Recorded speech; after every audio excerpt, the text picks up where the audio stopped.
Shalom pemirsa yang diberkati Tuhan, saat ini kita bertemu kembali dalam seri pelajaran Sekolah Sabat. Sebelum kita mendengarkan pelajaran Sekolah Sabat pada saat ini, mari kita sama-sama berdoa.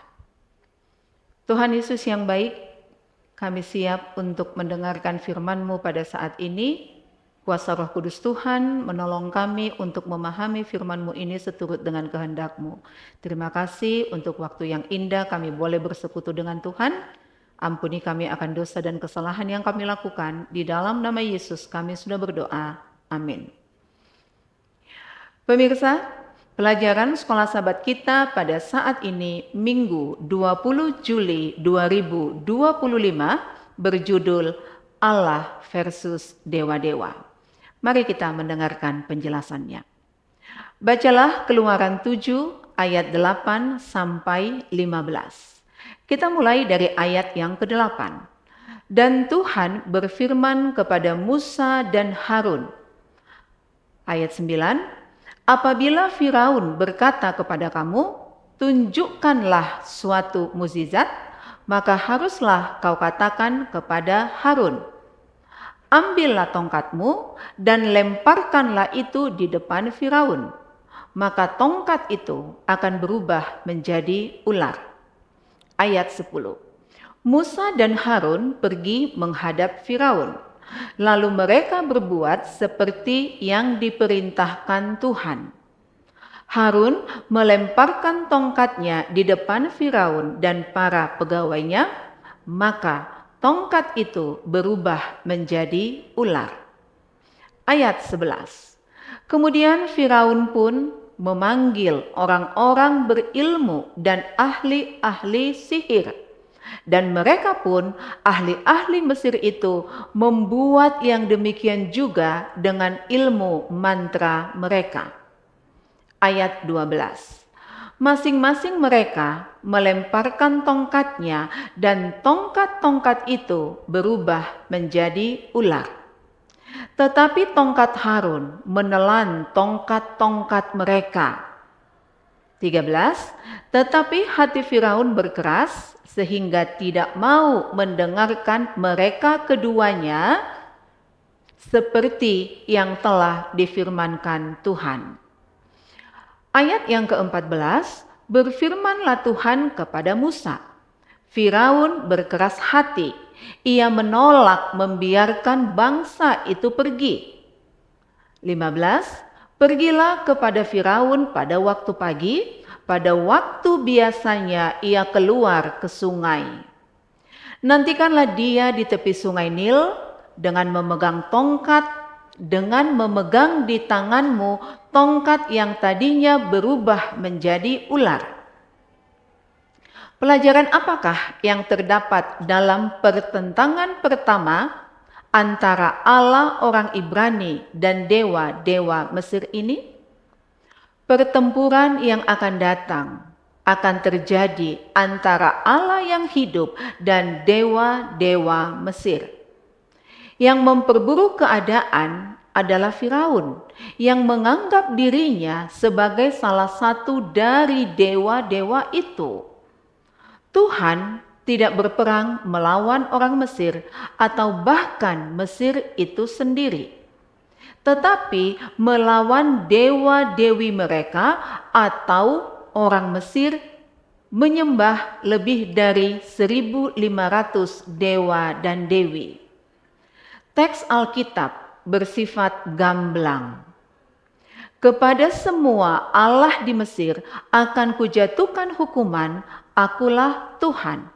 Terdapat di dalam Keluaran 12 ayat 12. Kemudian sekali lagi ditekankan, kali ini ketika perjalanan Israel dari Mesir diceritakan, Tuhan telah menjatuhkan hukuman-hukuman kepada para Allah mereka. Itu dapat kita baca di dalam Bilangan 33 ayat 4. Contoh penghakiman atas dewa-dewa mereka ditunjukkan dengan baik oleh mukjizat tongkat yang berubah menjadi ular. Dapat kita baca di dalam Keluaran 7 ayat 9 sampai 12. Di Mesir, Dewi Uraeus, Wajet, dilambangkan dengan seekor ular kobra yang mewakili kekuasaan atas Mesir Hilir. Simbol ular kobra muncul di mahkota Firaun, sebuah tanda kekuasaan, dewa, kebangsawanan, dan otoritas ilahi, karena dewi ini akan memuntahkan bisa pada musuh-musuhnya. Orang Mesir juga percaya bahwa ular suci akan membimbing Firaun ke akhiratnya. Ketika tongkat Harun menjadi ular dan memakan semua ular lainnya di hadapan raja, keunggulan Allah yang hidup atas sihir dan ilmu sihir Mesir dinyatakan.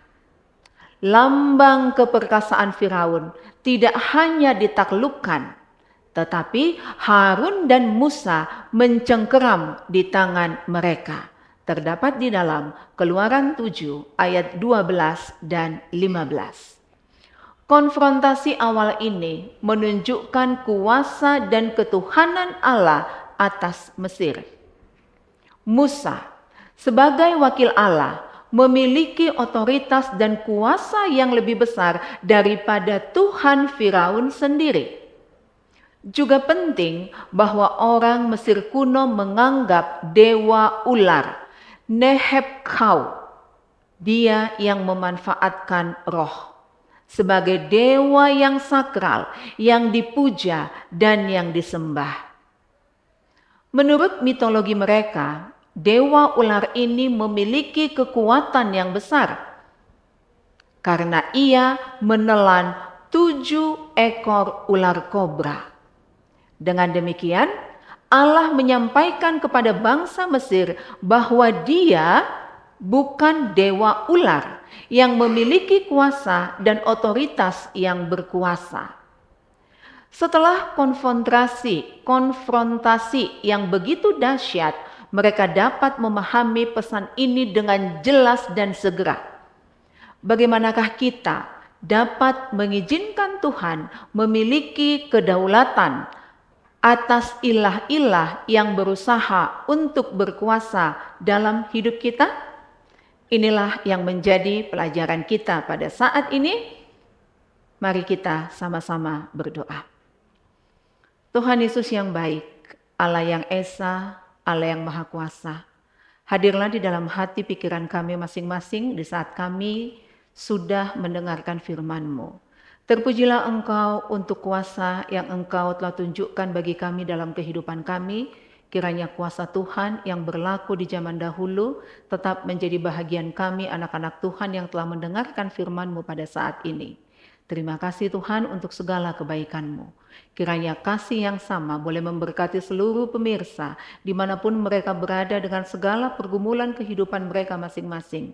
Menangkan mereka Tuhan, berikan kekuatan semangat untuk menjalani kehidupan ini karena kami masih tetap yakin dan percaya kami memiliki Allah yang dahsyat seperti Engkau. Hidup kami berada di bawah kendali Tuhan, kami serahkan hidup ini ke dalam tangan-Mu, terimalah kami sebagaimana kami ada, serasa ampunilah kami akan segala dosa dan kesalahan yang kami lakukan, karena kami hanya berdoa di dalam nama yang indah, Yesus Kristus yang telah menjadi Tuhan dan Juru Selamat kami. Amin.